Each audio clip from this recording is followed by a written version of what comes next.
Designing a 3D character completely from scratch is hard, like really hard. In this video I'll try to show you the techniques and the process that worked well for me.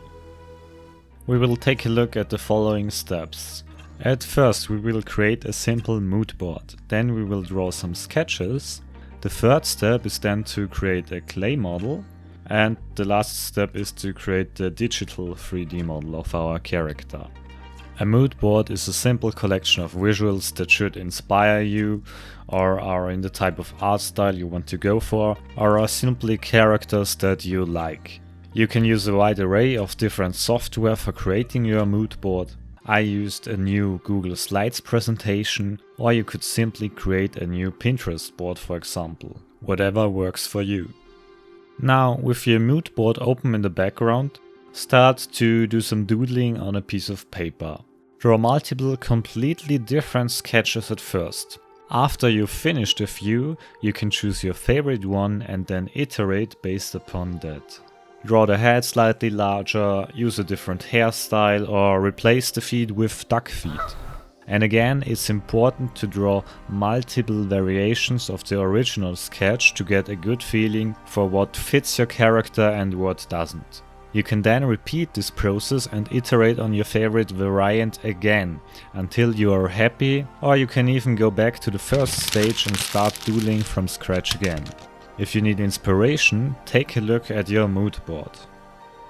It's important that you do not put any pressure on yourself during this stage, so that your brain is free to be creative and try lots of different things out. It's part of the process to create some drawings that simply do not look good. Once you are fairly satisfied with one variant, make sure to have at least one sketch from front view and one from side view. The front view sketch should be either in a T pose or an A pose. These sketches will then help us in the digital modeling phase. And don't worry, the sketches don't have to be perfect. You can always make adjustments later on.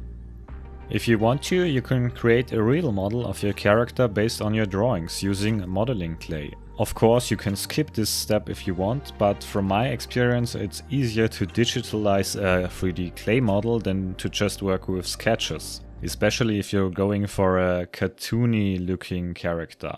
And it's pretty fun too. You don't need any kind of experience for this, and modeling clay can be bought in any arts and crafts store. I used this modeling clay that hardens by putting it into the microwave. Just make sure to follow the instructions of the clay you are using. Consider painting your finished clay model as well.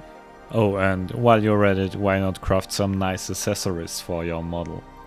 Start your favorite 3D modeling application, I used Blender, and import pictures of your front and side view sketches as backgrounds. Alternatively, you could also use pictures of your clay model.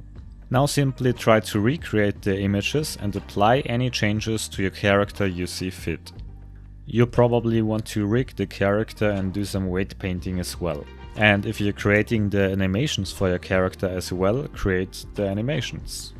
Hopefully, using these techniques you can create a character that suits your needs. Just remember that you can always change things if you're not completely happy with them. I've used this technique to create the character I'll be using in my upcoming game as well, so if you want to know more about that, be sure to subscribe to the channel and ring the bell icon. Thanks for watching, have a good day.